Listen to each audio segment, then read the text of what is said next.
Serupa tapi tak sama. Rupanya tak hanya nasi goreng saja yang mendapat julukan makanan sejuta umat.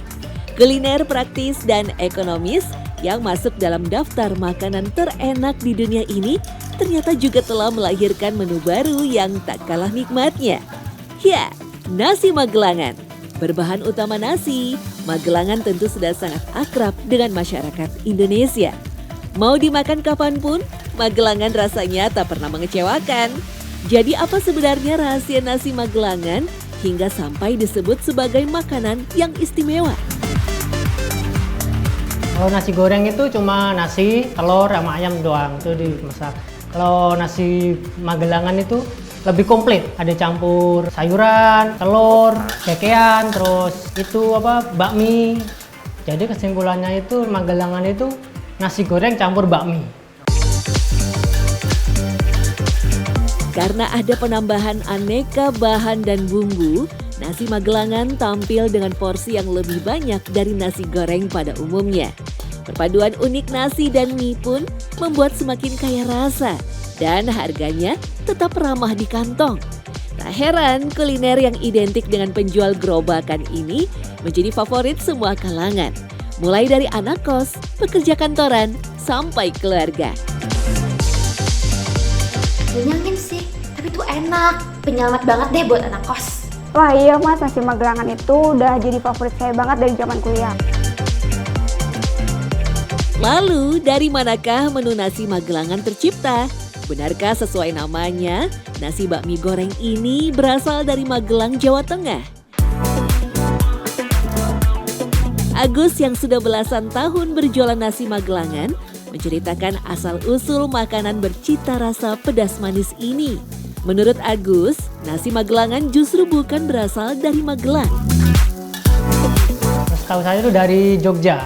Dari Jogja yang di dekat kampus, anak-anak kos itu kebanyakan itu orang Magelang. Bahkan Agus menyebut saat itu belum ada nama yang pasti untuk masakan nasi yang dicampur dengan mie goreng ini. Penyebutannya hanya nasi maut dengan bahan bermacam campuran. Yang pasti kini nama nasi Magelangan sudah dikenal di berbagai daerah. Kalau maut itu sebenarnya campur-campur mas, ada sayuran, ada bakmi, ada ayam, ada ikan tuh dicampur itu maut itu semrawut gitu. Berantakan. Iya berantakan. Sejak kapan lahirnya makanan bernama nasi Magelangan ini memang tidak pernah tersebut secara pasti di dalam catatan sejarah kuliner Nusantara. Degan Septoaji, seorang chef dan pakar kuliner Nusantara, mempunyai kisah yang berbeda terkait asal-usul nasi Magelangan. Menurutnya, nasi Magelangan sebenarnya sudah ada sejak puluhan tahun silam yang tercipta dari masakan rumahan.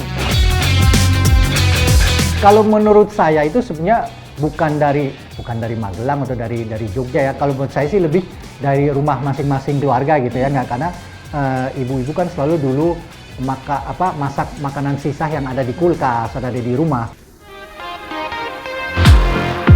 Dan fakta yang mengejutkan, Chef Degan menyebut nasi Magelangan ini sebenarnya dibuat dari bahan dan makanan sisa. Misalnya sore kita buka kulkas atau besok paginya kita buka kulkas, kita lihat di dalam kulkas, oh ini masih ada bahan ini, bahan itu, sisa dari semalam, acak-acakan berantakannya di dalam kulkasnya gitu, itu dipakai dijadiin makanan. Menurut Chef Degan, munculnya nasi Magelangan ini sebenarnya karena tradisi atau kebiasaan masyarakat Indonesia yang beranggapan belum makan namanya jika belum makan nasi. Sehingga saat menyantap mie goreng sekalipun masih harus ditambahkan nasi supaya benar-benar kenyang. Meski dalam seporsi nasi Magelangan syarat karbohidrat, makanan ini cukup bergizi karena ada tambahan sayur dan proteinnya. Bisa tetap sehat asalkan tidak dikonsumsi secara berlebihan.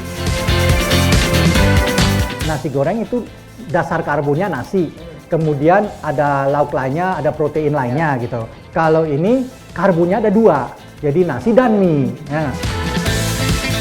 Secret Story mengungkap rahasia di balik cerita.